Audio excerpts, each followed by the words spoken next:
Hola, ¿qué tal amigas y amigos? Gracias por estar allí, gracias por acompañarnos. Estamos en otro programa 2020 Personal y en esta oportunidad vamos a hablar con un hombre que alcanzó el rango más alto dentro de la Fuerza Armada Nacional. Ocupó importantes cargos dentro del gobierno, pero ahora pasó a la disidencia.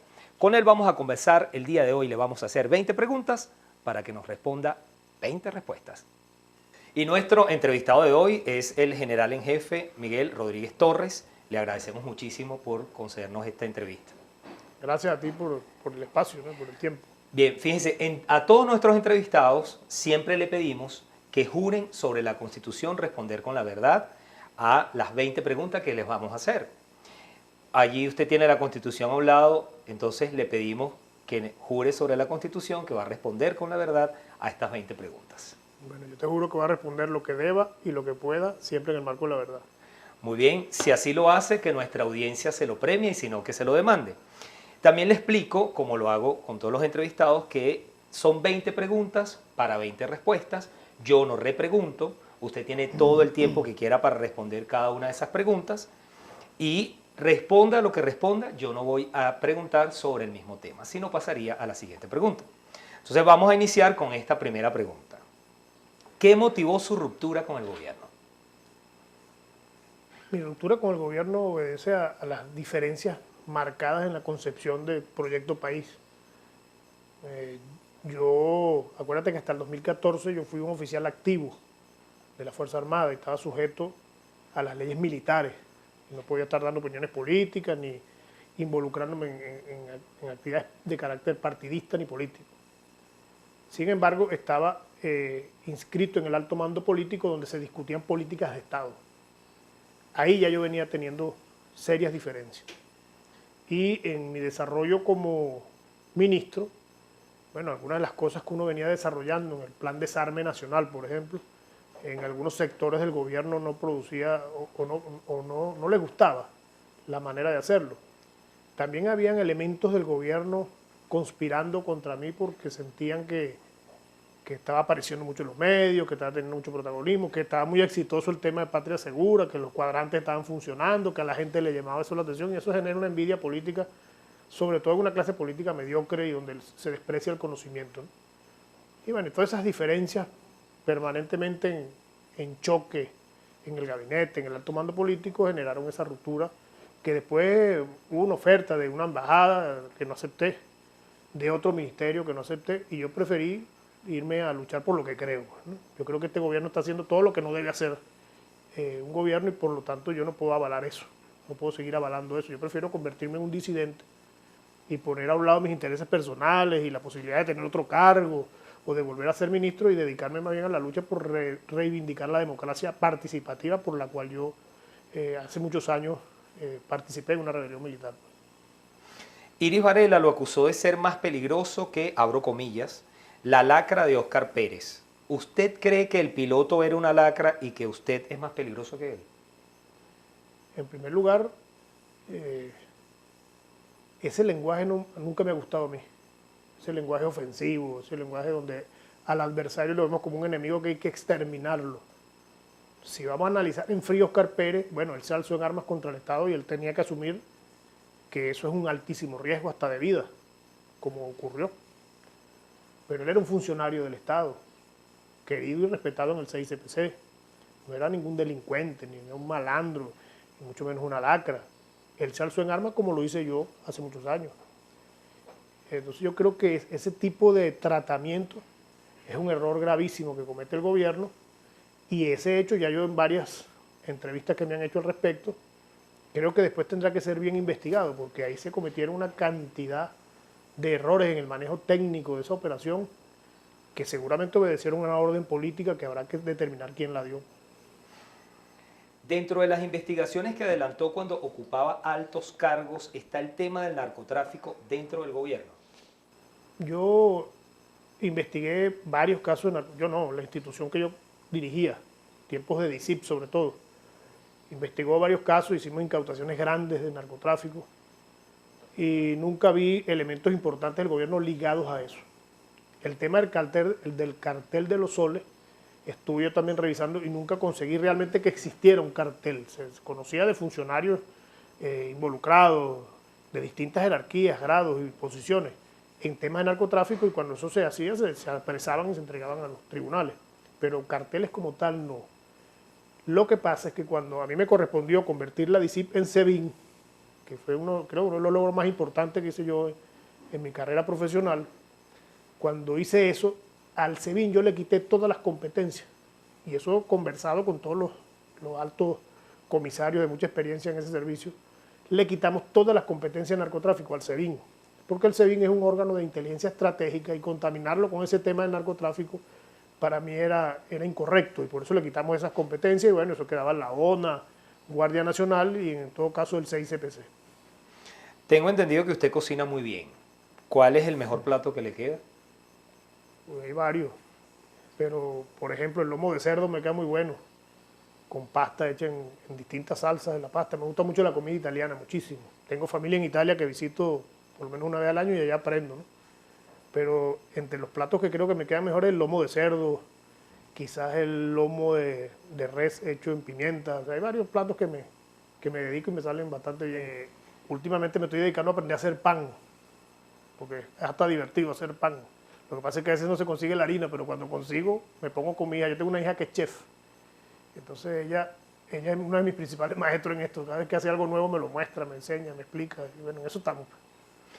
Lo destituyeron por hacer frente a los llamados colectivos. ¿Ellos resultaron ser más poderosos que un ministro? Yo no estoy seguro que esa haya sido la causa. Quizás fue una causa rebuscada, y eso es interesante que me lo hayas preguntado, porque ese es otro tema que queda pendiente de una investigación posterior. Cuando mataron a ese señor Odreman, yo me entero pues que lo matan, yo no estaba en cuenta de que había un encuentro en el centro de Caracas, me entero por la noticia, pues, y después me informa el director del 6CPC. Pero fíjate lo siguiente, ese señor sale como a las 9 de la mañana señalándome con nombre y apellido que yo era responsable si a él lo mataban. Yo no sé ni qué estaba haciendo ese señor ahí. ¿Qué medios cubrieron eso? Interesante verlo. Entre esos Televen.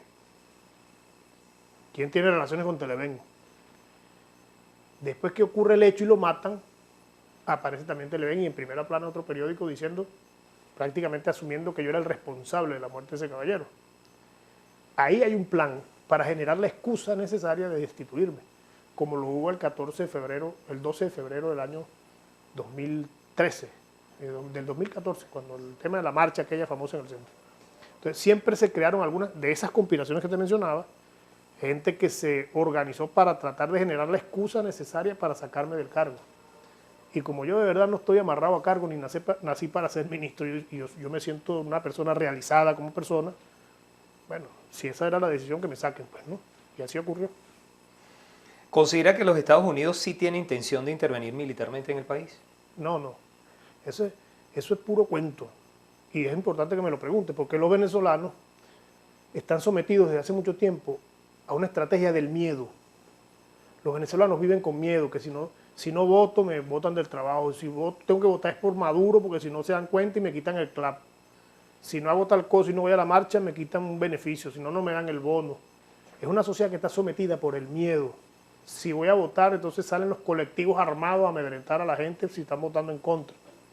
En fin, hay que romper el miedo. Y el gobierno, que es experto, sembrando el miedo hasta el pánico en la sociedad, con este tema de la fulana invasión, que no va a ocurrir, están tratando de meterle más miedo a la sociedad, y eso lo que hace es inmovilizar a la sociedad y tratar del chavismo que les queda, que no es chavismo, el madurismo que queda vivo, tratar de aglutinarlo sobre el liderazgo del presidente para el proceso electoral o para el proceso político que venga, pues, ¿no?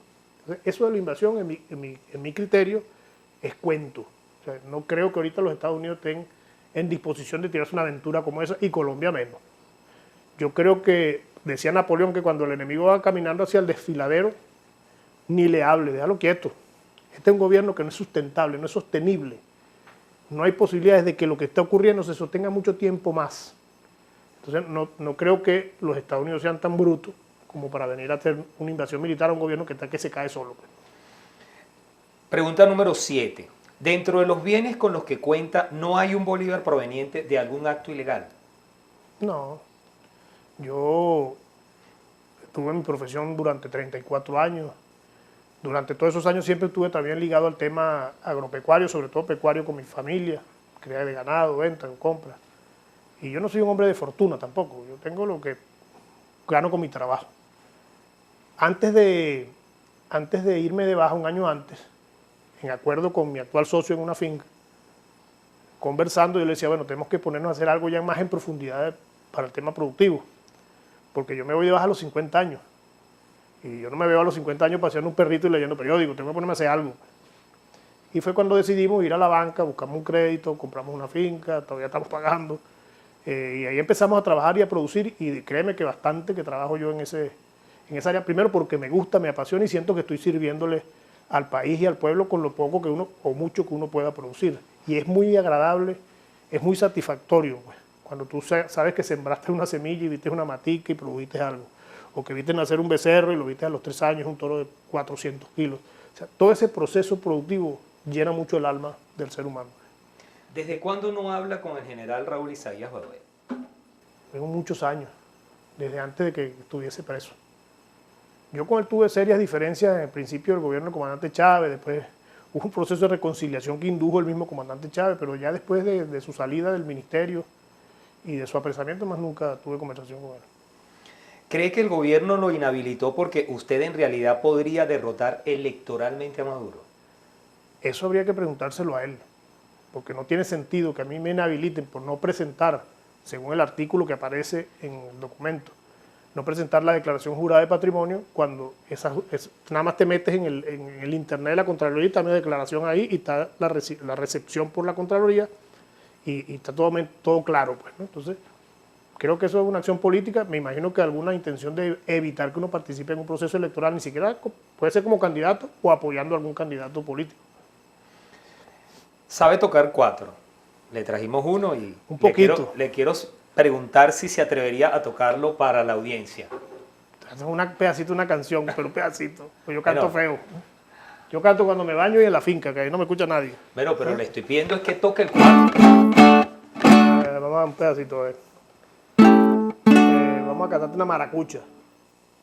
Como los maracuchos son bastantes, a mí me encanta el Zulia. Y mi papá es zuliano cantando un pedacito de una gaita. Y que es una gaita famosa. Y empezó a pasar el puente con toda una emoción tan grande que se me nubla la mente. Siento y el corazón se me salta, darme cuenta tiembla y sin querer estoy llorando. Un pedacito, yo soy malo cantando, pero me encanta el 4. Yo toco 4 desde chamito. Hace que uno pierde la habilidad porque quizás no lo hace todos los días, pero en otros tiempos tocaba un poquito mejor. Muy bien, vamos a la pregunta número 11. ¿A su juicio se ha ocultado información sobre la verdadera nacionalidad del presidente Nicolás Maduro? No, yo creo que no. Eso es más show que otra cosa. El responsable de la muerte de su hija de 18 años en un accidente prácticamente fue absuelto porque usted intercedió. ¿Qué lo motivó a hacer eso? Mira, esa es una experiencia que a mí me remueve un poquito la vida, ¿no? Yo perdí a mi hija cuando ella tenía 19 años, mi hija mayor. Y yo veía en los Twitter la gente que hablaba que ahora se habla de perdón, ¿no? Yo desde esa experiencia aprendí que una de las cosas que más engrandece el alma de un ser humano es el perdón. Y que te ayuda a vivir en paz. El resentimiento corroe tu alma y te convierte en una persona perniciosa, una persona que siempre está pensando en el mal. Cuando mi hija murió, y bueno, vamos a contarte, creo que es segunda vez que lo cuento yo en una cámara, yo sentí mucho resentimiento y odio por el muchacho que iba conduciendo el vehículo, que era un vecino de ella, eran varios amigos que iban en ese carro y venían de un cumpleaños. Y ella fue la única que falleció en el accidente. Ella falleció 3 meses después, pues ya estuvo convaleciente y en terapia intensiva 3 meses. Y yo hice todo lo que podía hacer para que ese muchacho fuera preso. Y hablé con todo el mundo. Para poder ir al juicio, que había que hacer un juicio, yo tenía que ordenar la exhumación del cadáver de mi hija. Porque yo no le hice autopsia al momento de su muerte, porque yo no estaba en condiciones no quería que se le hiciera. Pero era un paso legal necesario. Se coordinó todo para hacer la exhumación y ese día, bueno, previo a eso, yo tenía cierta confrontación conmigo mismo, porque yo siento que, en mi condición cristiana, pues, yo soy un hombre hombre de fe, yo decía, bueno, yo no creo que este muchacho haya hecho esto con la intención de que se matara Carolina. Pero otra parte de mí me decía, pero tiene que haber justicia, ¿no? Entonces yo me fui a conversar de la mano de un amigo, a conversar con un sacerdote, un viejito muy sabio, y duré varias horas y varias jornadas de conversación con él sobre el perdón. Y a la final me regaló él un librito que se llama Del resentimiento al perdón, que ese librito marcó mi vida. Solo leí yo como 3 veces, un librito corto. Pero te explica muy bien y te da experiencia sobre el resentimiento y el perdón como un acto racional, es una decisión personal. Y yo asumí la decisión de perdonar. Y el día de la exhumación pedí disculpas a los jueces y a todos los que tienen que participar en eso. Y dejé eso así.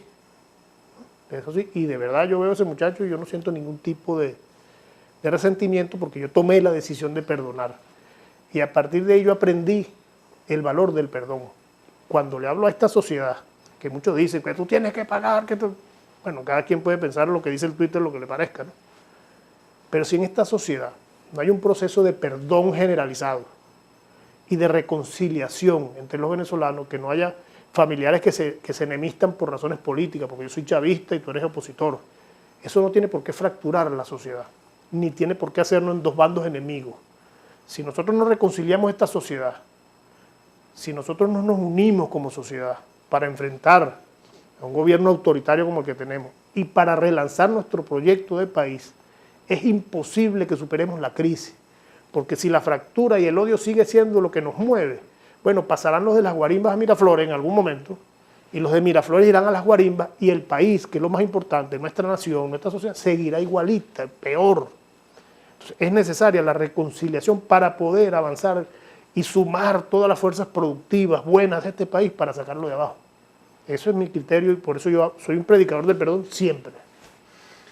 Si usted hoy fuera el ministro de Interior, Justicia y Paz, ¿Óscar Pérez estaría vivo? Es lo más probable. Y te pongo un ejemplo. En el 2004 yo era el director de la DICIP. Yo pasé más o menos año y medio, haciendo un trabajo de inteligencia que me tocó a mí mismo conducir. Eso no lo pude delegar en ningún director ni en funcionarios operativos, que fue el caso de Actari. En ese caso, después de año y tanto tiempo de inteligencia, de búsqueda, de procesamiento de información en Colombia, en Venezuela, se logra la captura de 150 colombianos en nuestro territorio con uniformes militares que venían a generar violencia. Después se supo todo, en el juicio ellos hablaron todo. Y había venezolanos involucrados en eso. Y nosotros hicimos todas esas capturas sin hacer un disparo. Y fueron presos, se les respetó su debido proceso, se enjuiciaron. Y después el presidente, en una medida de magnanimidad política, los mandó a su tierra. Entonces, si se pudo hacer con esa cantidad de gente, ¿por qué no hacerlo con 6? Si ahí ya había una negociación que era evidente entre un mayor y Óscar Pérez, y había la disposición a entregarse, ¿por qué traen armas antitanques y le disparan con un RPG a esa casa? ¿Por qué después entonces aparece una confrontación y todos aparecen muertos con tiros en la cabeza? Yo creo que ese fue un error. Y alguien en algún momento tendrá que responder por eso. Nosotros le pedimos a la audiencia, como ya usted lo vio en nuestra cuenta personal de Twitter, que haga preguntas para nuestro entrevistado y después seleccionamos una. Ya habló usted de este tema, pero respetando a esta persona que escribió, bueno, tengo que hacer esta pregunta. Rafael Ávila, @AvílaRaf. ¿El cartel de los soles es una leyenda urbana o de verdad existe? No, yo te lo decía hace rato, yo creo que eso es más leyenda que otra cosa. Hay funcionarios que han estado involucrados en narcotráfico, sin duda. En frontera, en la ciudad, en todas partes, el narcotráfico es el peor enemigo de la sociedad actual mundial. Porque lo que toca lo corroe. Es un enemigo que hay que vencer. Y hay que sumar todas las fuerzas en el mundo que estén dispuestas a luchar contra eso. Pero aquí se hizo mucha leyenda con eso, ¿no?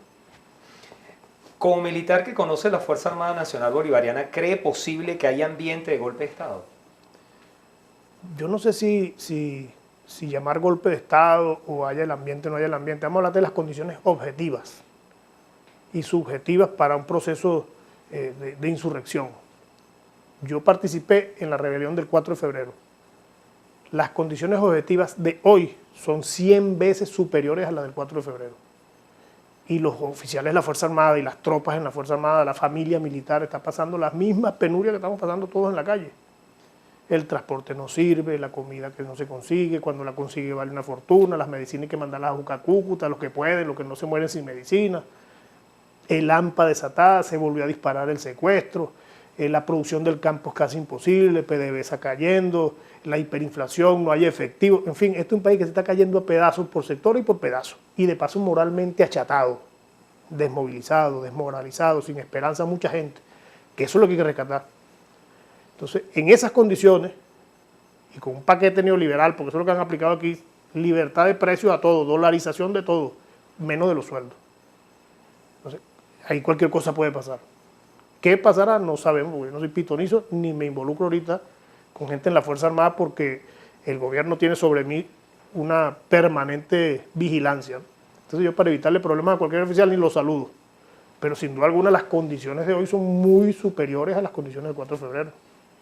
Usted ha admitido que ha habido trampas en los procesos electorales, pero en muchos de esos procesos usted era gobierno. ¿Se siente cómplice? No, mira, yo cuando empiezan para mí las trampas aquí en Venezuela, el PSV siempre se ha hecho trampa entre ellos. Yo me acuerdo inclusive, pero como eran trampas entre ellos, yo en eso no me metía, porque es un problema.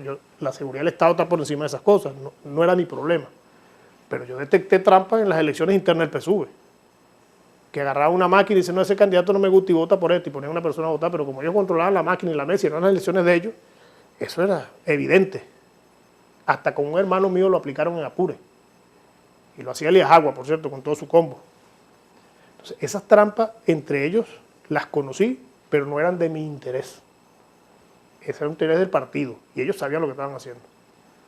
Pero cuando Smartmatic se da del país, ahí empieza el sesgo, empieza esa aureola de duda sobre el sistema electoral. Y eso, fíjate que aquí tienen una gran capacidad mediática, el gobierno controla casi todos los medios, y ellos dicen que le hacen guerra mediática, no sé con qué. Y lograron invisibilizar ese tema de Smartmatic. Smartmatic se fue, ya yo no era ni ministro ni nada. Cuando Smartmatic se va, aquí se cayó rapidito, en 2 días esa noticia se ocultó. Y no solamente es que se va y desde el Reino Unido hace una declaración donde señala que hubo una trampa de 1 millón de votos. Si ellos dicen que fue 1 millón, eso debe ser de 3. Ahí comienza lo más grave sobre el sistema electoral venezolano. Porque ¿quién es esa empresa que llegó nueva? ¿Y cómo llegó tan rápido y tenía todo el software hecho? Eso lo venían preparando ya hace tiempo. Yo estoy seguro, y esto es una especulación, una presunción, yo estoy seguro, de la cual estoy seguro, que esa salida de Smartmatic fue una salida negociada con el gobierno. Ellos no quisieron prestarse a alguna cosa. El gobierno le diría, tienes que irte, y ellos dijeron, pero tienes que darme una excusa para irme, porque soy una empresa que tengo compromiso en otros países, y yo tengo que decir algo que me haga mantener mi credibilidad como empresa. Y por eso se da esa salida tan extraña, tan repentina, y que fue tapada tan rápido. Ahí comienza el desastre de nuestro sistema electoral y que nos pone ahorita en una condición de dudar si votar o no votar. ¿Qué piensa de Diosdado Cabello y Tarek El Aizami? De Diosdado, yo conozco a Diosdado desde que éramos cadetes. Yo era un alférez en 4º año y él era un cadete de 1er año.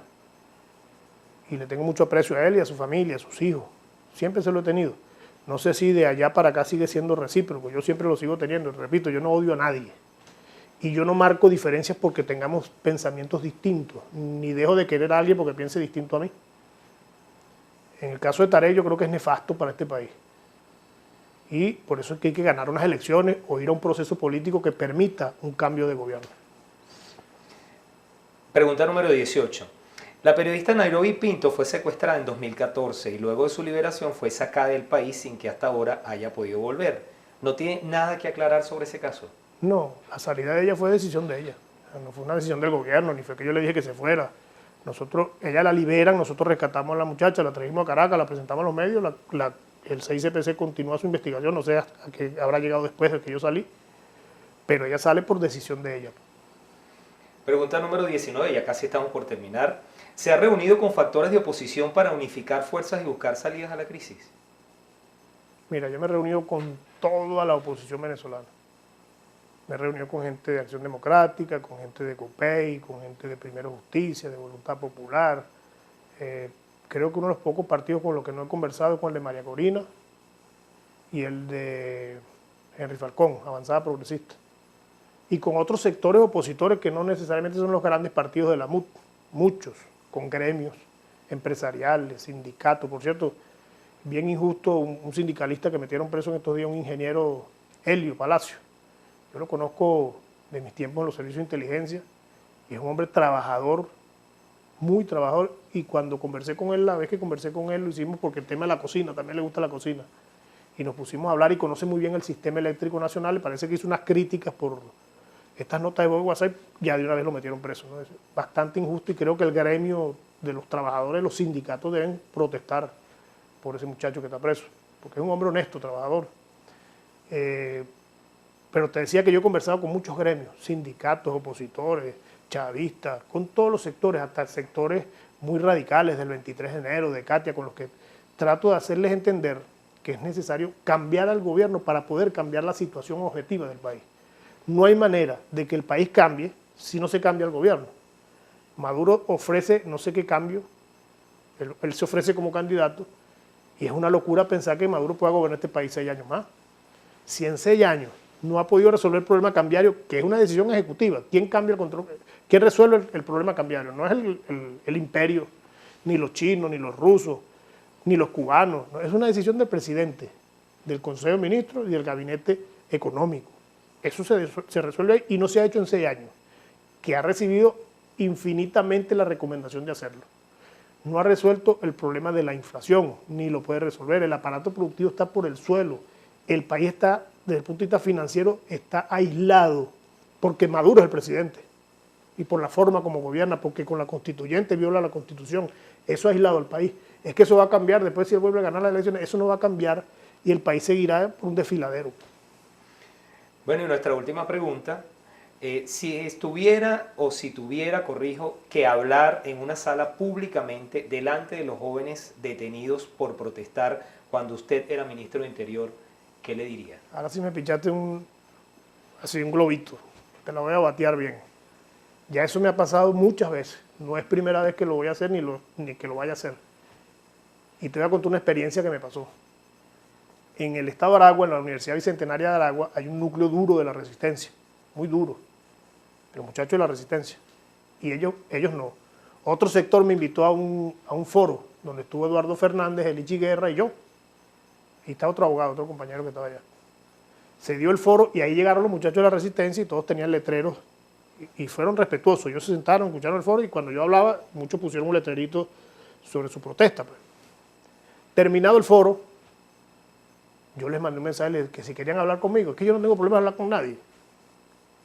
Y fui y me senté en un aula con ellos casi 3 horas a discutir con ellos cuál es su visión de país y cuál es la mía.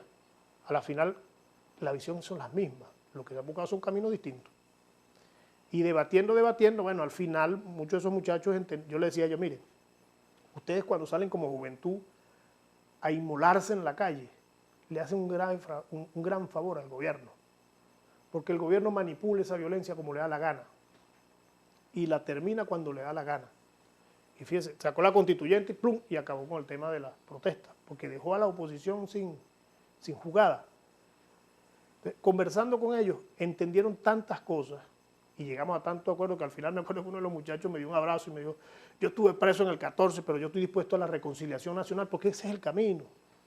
Y después de eso, después de ese encuentro en esa aula, a uno de esos muchachos lo mataron en la guarimba del 2017. Uno de ellos recibió un tiro en la cara también.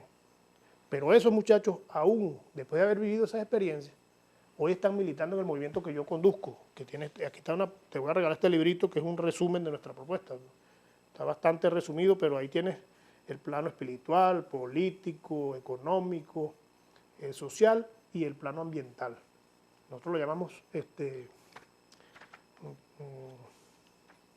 dimensiones, ¿no?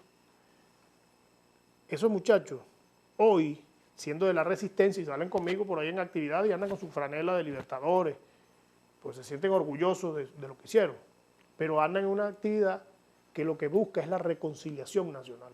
Entonces yo no le tengo miedo al debate con nadie. Con esos muchachos he tenido debates muy duros y ahí vamos, trabajando juntos, porque a futuro, una vez que cambie este gobierno, el primer decreto tiene que ser espiritual, tiene que ser vamos a reconciliarnos los venezolanos. No podemos permitir que nos sigan fracturando, que nos sigan dividiendo, que nos sigan llenando de odio, de resentimiento, porque una sociedad así no crece nunca. Siempre seremos achatados espiritualmente y eso no lo podemos permitir. Entonces no tengo problema en debatir con quien sea. Es más, uno de los más importantes líderes de la resistencia de Aragua está en ese movimiento de esos muchachos con nosotros en el movimiento amplio. Entonces podemos debatir con quien sea. En Táchira, que yo vi por ahí en los Twitter a alguien que hablaba del Táchira, yo nunca vi, en mi vida profesional nunca vi una cosa tan terrible como la protesta del Táchira. Yo sobrevolé el Táchira en un helicóptero y desde el helicóptero conté 97 barricadas. Esas barricadas estaban electrificadas con alta tensión. Todas colocaban los separadores de la autopista de concreto, varios separadores, un árbol gigantesco, cerca, le ponían electricidad y enterraban cabillas 10 metros antes y 10 metros después, de manera que ningún vehículo podía pasar. Así estaba San Cristóbal cuando yo llegué allá. ¿Y cómo hicimos para desmontar aquello? Porque yo salí una noche en una tanqueta, recorrí la ciudad, se nos espicharon los cauchos por todos lados y nos cayeron a tiro en varios sitios. Eso tiene que ser un blindado. Esa es una ciudad que está sitiada y en guerra. ¿Cuál fue mi primera declaración pública en el Táchira? Si yo fuera tachirense, estuviese sin duda alguna tan molesto como están ustedes aquí. Esa fue mi primera declaración. Yo justifiqué lo que estaban haciendo porque era razonable la protesta, no la forma de hacerla. Porque no había comida, no había medicina, 2 días para tú llenar tu tanque de gasolina. Era un desastre, la ciudad era invivible, San Cristóbal y todos sus alrededores, y todas las ciudades de Táchira. Esa fue mi primera declaración que no gustó en un sector del gobierno. Pero era verdad. ¿Y cómo hicimos para desmontar aquello? Créeme que pasé toda una noche pensando cómo hacerlo. Decía, por la fuerza no puede ser. Porque bueno, ¿hasta dónde puede llegar aquí? Después que tú desatas una fuerza como esa, ¿cómo tú controlas los excesos que los hubo? De parte y parte, porque no fue que murieron ciudadanos, también murieron muchos funcionarios. ¿Cómo tú controlas esos excesos cuando desatas la violencia como proceso? Empezamos a llamar fue el diálogo.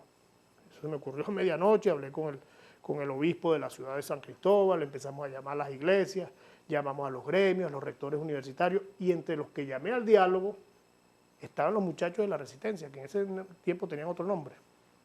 Y ellos asistieron a conversar conmigo.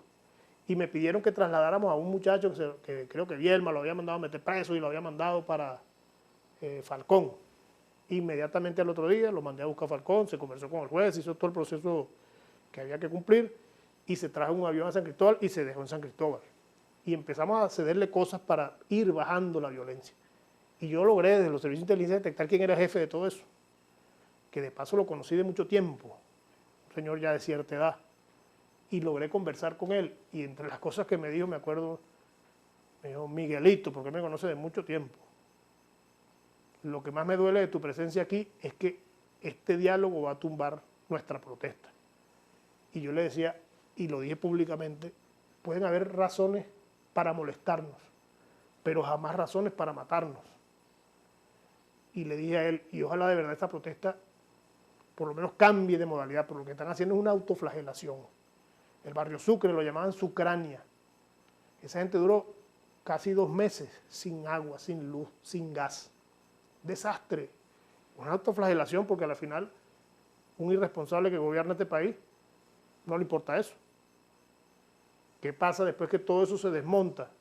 La gente que yo comisioné fue a Sucrania, que llamaban ellos que es Barrio Sucre, y se entró al barrio, que es una urbanización, se les llevó gas, se les resolvió el tema del agua, empezó a atenderse a la gente y decirle hay que buscar otra forma de protestar, porque eso está en la Constitución, pero no autoflagelarse. O sea, son experiencias que hay que contar muchas cosas y que la gente a veces juzga solamente superficialmente por lo que ve en las redes, porque en las redes todo el mundo dice lo que le parece, pero que no saben lo que uno tuvo que vivir en esos momentos tan difíciles. Y yo todo lo que hago siempre lo pongo en la mano de Dios. Yo desde chiquito fui formado en la iglesia cristiana, soy un hombre cristiano y tengo fe en que todo lo que hago sea siempre dirigido por la voluntad de Dios. Y así ha sido mi vida siempre. Bueno, general, muchísimas gracias por la Gracias entrevista. a ti.